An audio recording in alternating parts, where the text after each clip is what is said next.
Hello again, everyone. Welcome back to Betrayal at Krondor. We are on the road to Krondor itself. I did run to Sarth. I decided to just buy the spells that I wanted. So we're down to just under 600 sovereigns. That is Dragon's Breath. Let's go ahead and use that. That one is Flamecast. We'll hold on to that one. That is Skyfire. Let's go ahead and use that one. And that one is Night Fingers. I have no idea what most of these spells do.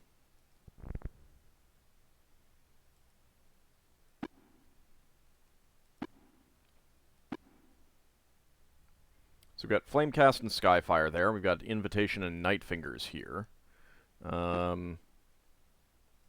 If I go in, just have those two, and we have Dragon's Breath here. Creates Thick Fog. 10 minutes times cost. I don't know what that does. Well, the other ones appear to be combat spells, so we'll see what those do. I also wanted to... I bumped up the cycle so that I would zip by faster. I'd rather kind of see the landscape a little bit more. The path turned. After a few minutes of traveling, the roadbed began to slope towards the sea, leading eventually through a pair of iron gates and into the majestic seat of the principality. Krondor, Locklear said with a sigh that seemed to indicate both relief and concern. If assassins have been sent against us, it seems a safe bet they'll be lying in wait for us between here and the palace. What's your guess, Gorath? Do we go in now or not? Yes, we do.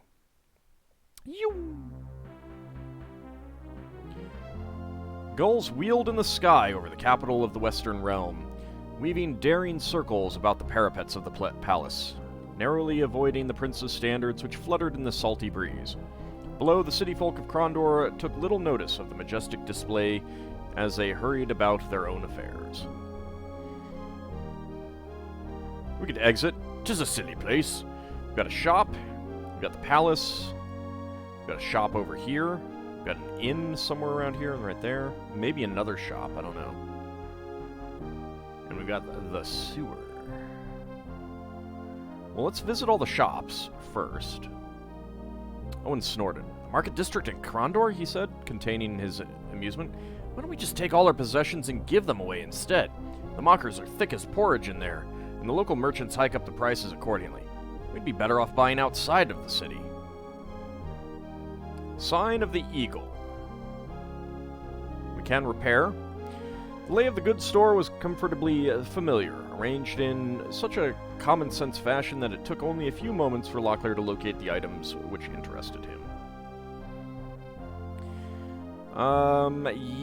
Yeah, these are a bit more expensive. We saw the lamprey outside for 60. We saw the Tsarani crossbows outside for 55?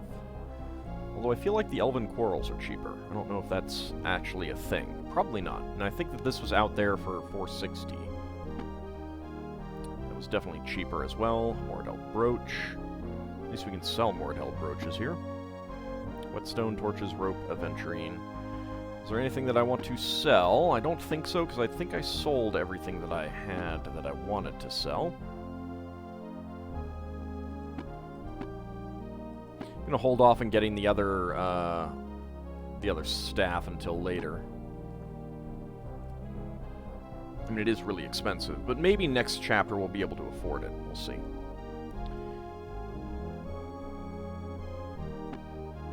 Alright, well, I guess we'll just, as long as we're here. They don't have anything that I really want, that I can also afford, I should say.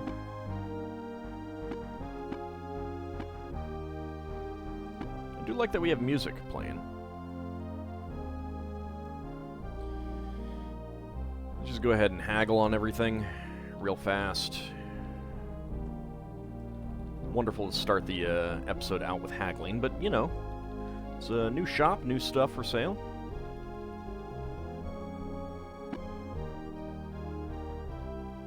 Not really new stuff, but But yeah, this is definitely not a place that I would want to buy this stuff. I think that Quester's View would have much better prices.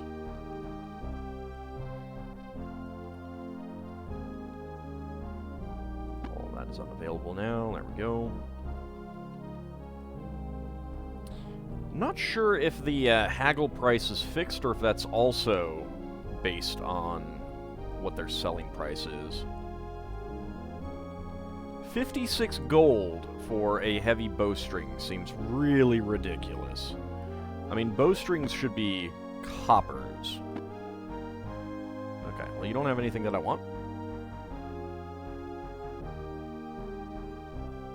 There was another shop over here.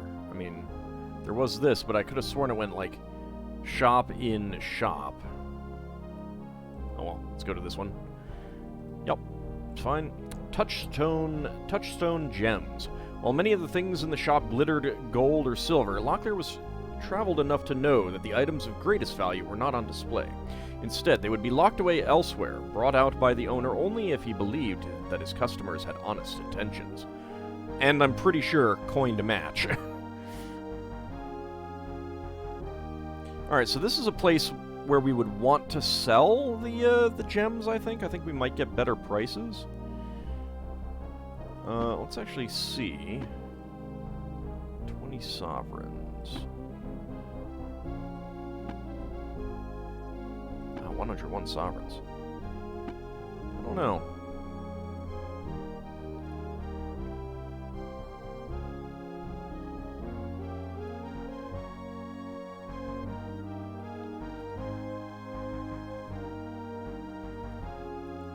It's an expensive emerald, and that is an expensive ruby as well.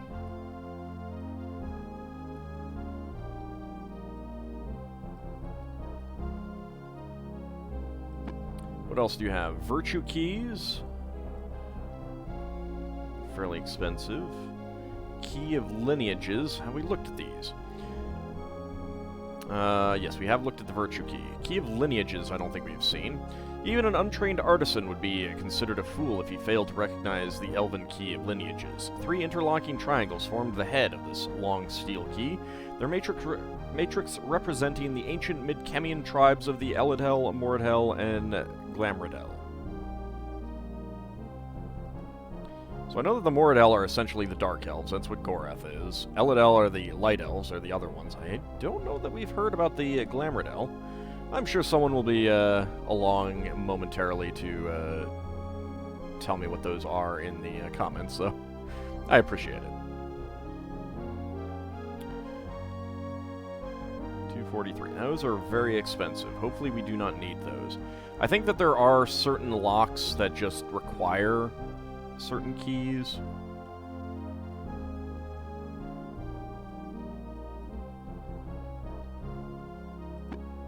Okay.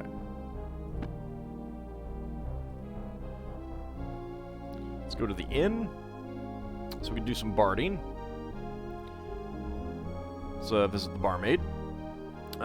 She does have rations, but nothing that I care for. 3-7. Well, that's... That's very expensive, not worth it. Wow, I got it down 1 silver. Quickie and brandy.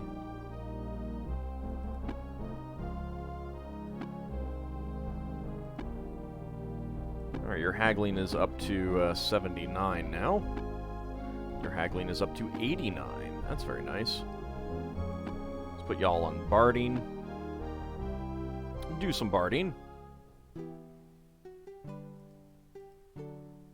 180 sovereigns. Nice. Unaware, until he had stepped into the room, that he had been chilled, Locklear was glad to have the solid oaken door of the room closed behind him. Others within seemed likewise contented as they chatted quietly among themselves, taking little notice of the new arrivals. Innkeeper, just knee up Captain Morgan style with a sword, yeah, you know, as you do. The Rainbow Parrot Inn. The common room grew quiet. Turning so his face could only be seen by the man whom he had approached, Locklear greeted the man loudly, then pitched his voice lower. Are you a swordsman or a storyteller? A smirk appeared on the man's lips. And what makes you think I am either? Because when a common room falls this unnervingly quiet, it means the locals expect either a fight or a tale, Locklear muttered. So which is it to be? Looking down at the counter near his elbow, the man sighed. Seeing as how I've left my sword at home, and I've only a butter knife at my immediate disposal, I suppose a tale to pass the time would be more prudent at this juncture. Mostly his stories were about battles, large and small, fought sometimes for fame and glory, but always for the coin of the right color. He had traveled up and down the kingdom of the Isles, but never had he found a minute's peace in any place that he slept. When at last he had come to the conclusion of his storytelling, he thanked Locklear for listening, then stumbled off looking for something closely resembling a bed. How about you, sir? Locklear motioned to the figure across the room. The man walked over to join them. He stood before them, eyebrows arched inquisitively. Nivek. Senor Locklear, good to see you. Interesting news, interesting news. That is quite the nose on his face. I'm not sure if that's supposed to be a monocle or not. Nivek, you old rascal. Got your ears to the grapevine again, eh? What is it this time? I've been to see Nia at the Sixth Toe near Sethanon. I can't really talk about it right now. Why don't you come back later and see me? We will, good friend. Take care. Okay.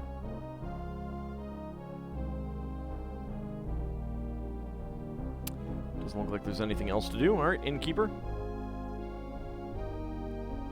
I really don't need to, and it's 8 sovereigns, so nope. Nope. Nope. Alright, let's head to the palace. Locklear made a face as he shook the bars. For all the troubles he had been through to get them all alive to Krondor, the locked palace gate simply added insult to injury. Calling out to the gatemaster angrily, he pounded the hilt of his sword against the portcullis. Stirred by the racket, a young man liveried in the colors of the Krondorian Lancers strode out of his watchhouse and squinted at them, snapping up his bardiche which leaned against the interior wall. Would you get this gate open, please? Locklear said. We have business with the prince. Can't help you, senor. The guard replied. The gate mechanism's broken, has been since 3 nights ago. Unless you and your companions have a mind of climbing the walls, there won't be any getting through here until we can find the plans for the portcullis. Castle engineer is absolutely livid. Seriously, 3 days. You guys are trapped in there? Locklear accepted the news with irritation, but knew of nothing else that could be done. Could you go and get Prince Arutha for me, then? It's a rather urgent matter. Again, the guard shook his head. He's meeting with Pug of Stardock and some Serani fellow named Makala. Gave explicit instructions he wasn't to be disturbed unless the castle was burning down around their ears. Could you at least find Senor James? The guard cut him off with a shake of his shaggy head. Been missing for 2 days. No one knows quite where he's off to, but you know how James can be.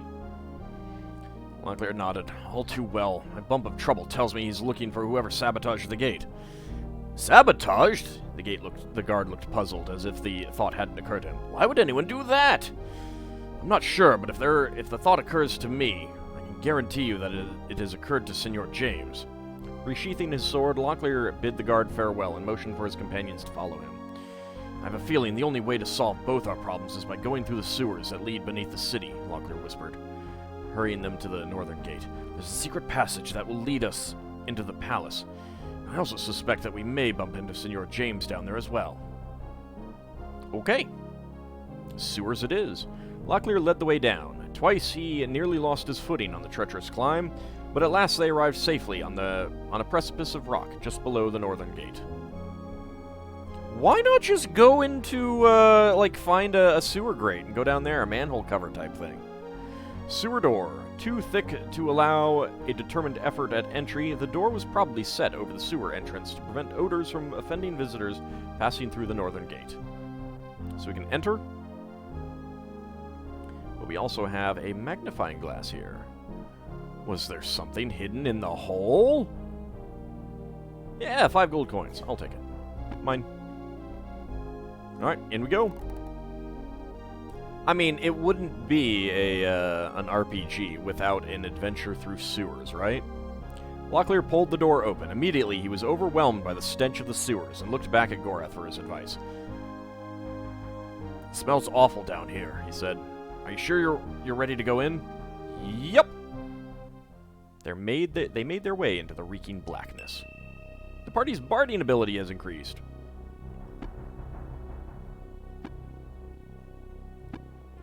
Scouting stealth. Scouting stealth. And yay! Gorath's barding is up to 9%. Woohoo! Scouting and stealth. You know what? I have this Ring of Krondor. Might as well use it. Luckily, I had no idea what to do with the Ring of Krondor. I could be wrong, but it looks like a magician's handiwork, Owen said. I'm not sure if I have room in my rucksack right now, but I'll take it off your hands if you like.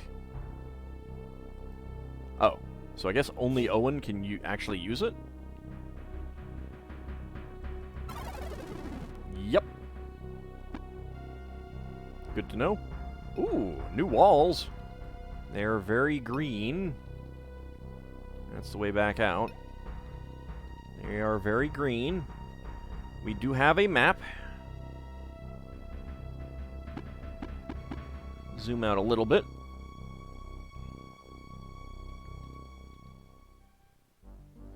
A figure moved in the tunnel, seemingly having appeared from nowhere. A young boy halted them before they could move any further ahead.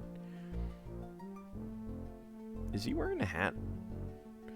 Who be you, and what you do in the... and what would you in the Thieves' Highway?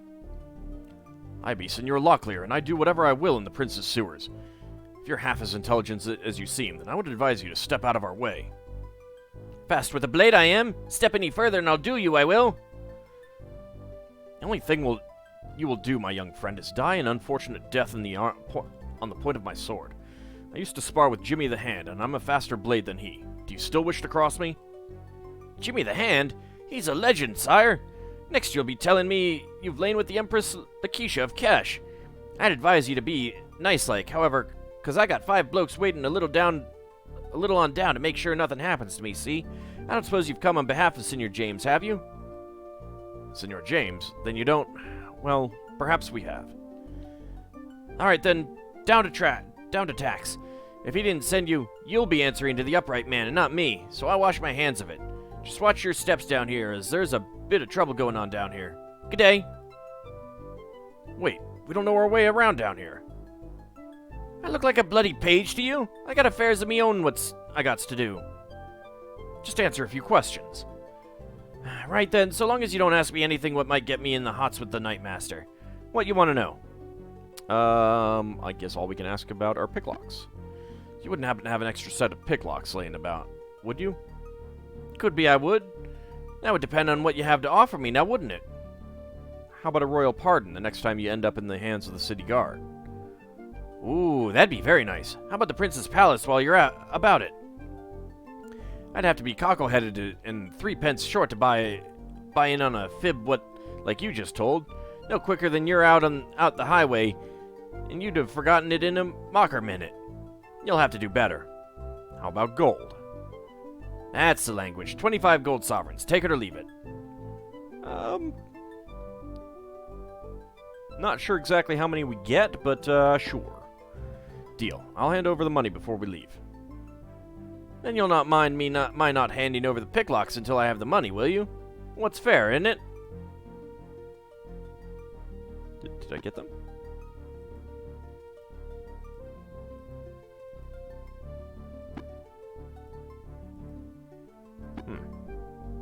I'll be off now, as I've got business with the upright man. You'll have to come and tell me some more of your fables about Jimmy the Hand. Perhaps we will. Thanks for your help. I don't know if I actually got any. Helps if I don't click on the wrong thing. I did. That's a lot. Because we were at, what, 20? And we got 24, I think. That's pretty good. Alright, let's see. There is stuff to do about. Let's go to the right.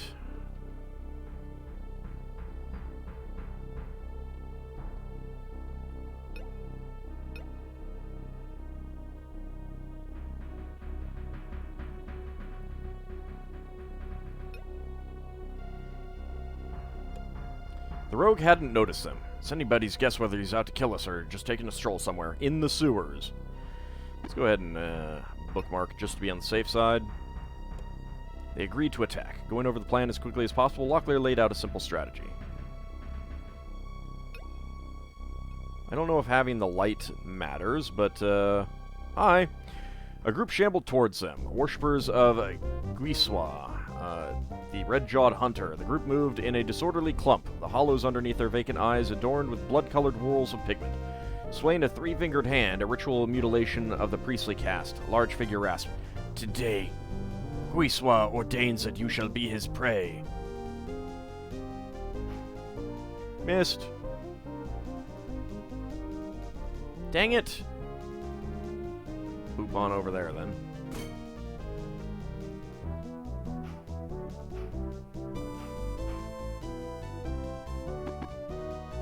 Let's actually get our stuff set.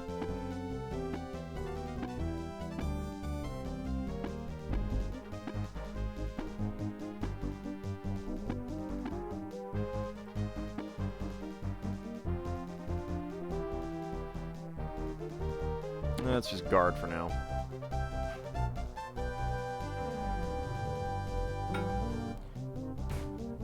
These guys are being pretty dodgy.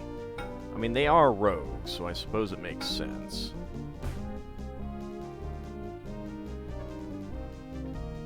They keep defending.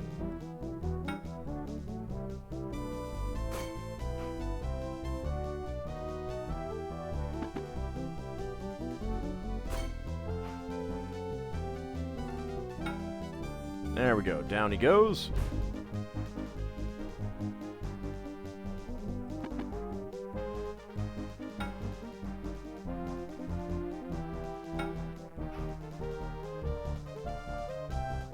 Whee! Slide on over there. Down you go. Yep, I had a feeling that you were going to come after me. Yum. And down he goes. The battle was won. Search the bodies. They may have valuable supplies, Locklear suggested.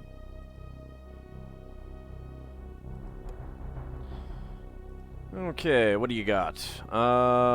True Sight Tea. The tea was darkish gray-black, brewed by the elves from roots unique to Elvandar. The concoction had a strong herbal aroma, and was often sold as a highly priced spice, though Locklear valued more its fleeting tendency to sharpen sight, quality which an archer friend had once demonstrated. Regular old rations. Take all that. Take that. Probably going to have to leave stuff behind here at this point. Flame root oil, introduced to the kingdom by Althafane after several soldiers had been injured by frost-bladed weapons. The viscous oil could be bought as a protective coating for armor. Any frost-bladed weapon that came into contact with the brown fluid would instantly return to normal temperature.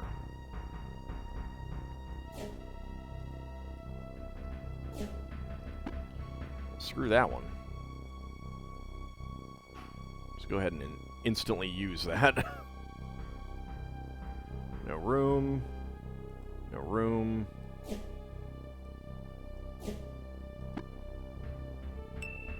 Locklear's weapon craft ability has increased, and I didn't even set that. Oh well. Alright. Yeah, I can't get the, I can't get the armor. Well, I could get the armor, but then I wouldn't be able to get the weapon. The armor would sell for more.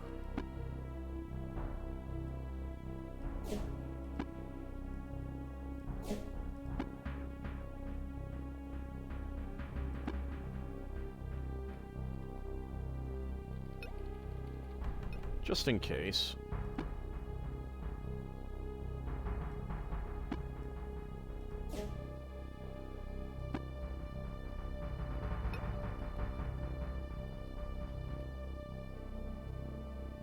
Oh, there's also a chest back there. Now, I tested back in the Dwarven place, and the chests did not persist on leaving, so...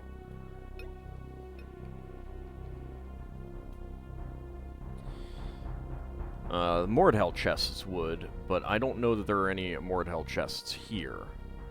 So we're going to want to run out. Run to a shop, I think.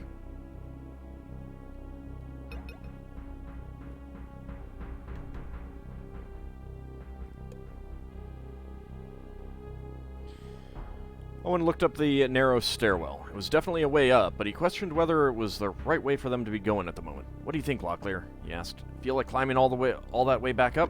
"Yep." Made their way out of the reeking blackness.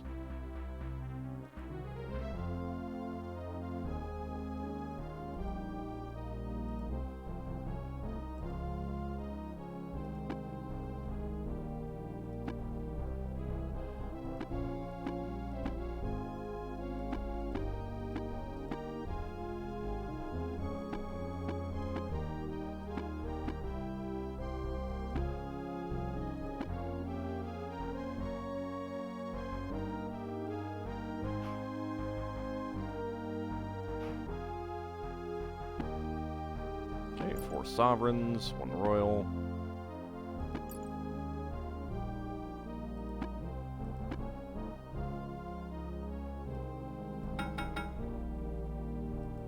You got 96, so that's fine. Go ahead and sell that. Get this one over to you. 84. Sell that one.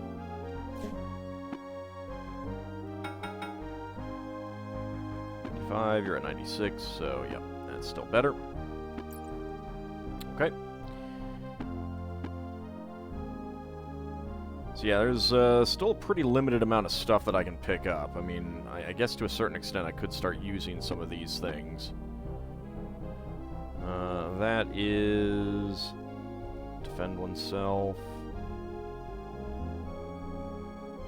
I guess before the next fight, I could start using some of these things.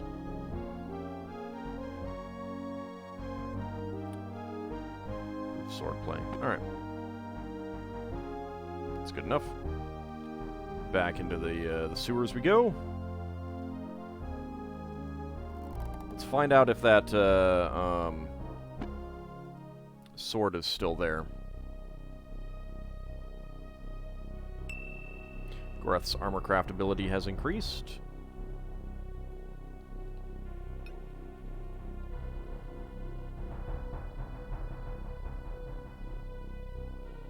It is! Okay. That's good. I was not expecting that to persist. Alright, before we try that ladder, let's check out this chest. Let's cast a spell. Ooh, 8. Candle glow. Right. There's Dragon's Breath. Alright, Scent of Sareg. Sense whether this is trapped or not. And just in case, let's all get onto Lockpick. Armorcraft is at 73.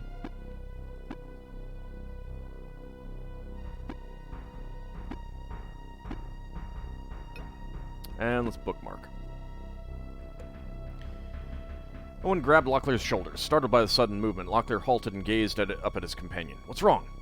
"The chest," Owen replied. "Give me a moment." Concentrating his thoughts, another scene overlaid the one already before him, differently only in the fact that it included a man kneeling before the box, a skin of naphtha in his hand. "It's trapped," Owen replied, dazed by the effects of the spell. "Someone's rigged it to explode the moment the lid is lifted. Shall we try to deactivate it?" "Yes." Kaboom!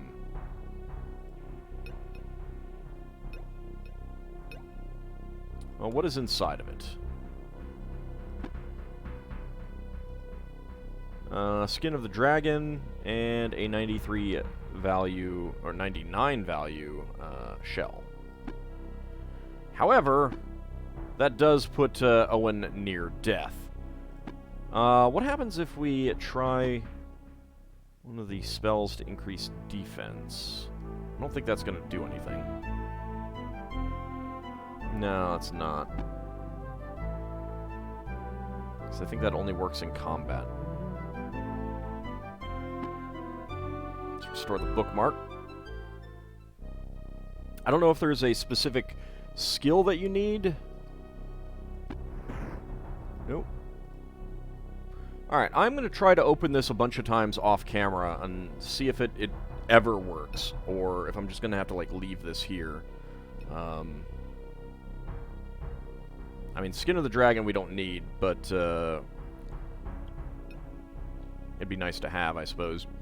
But I suppose we could also always leave it here until later. We'll see. Anyway, that will be next time. We'll continue exploring the sewers as well. See you then, everyone.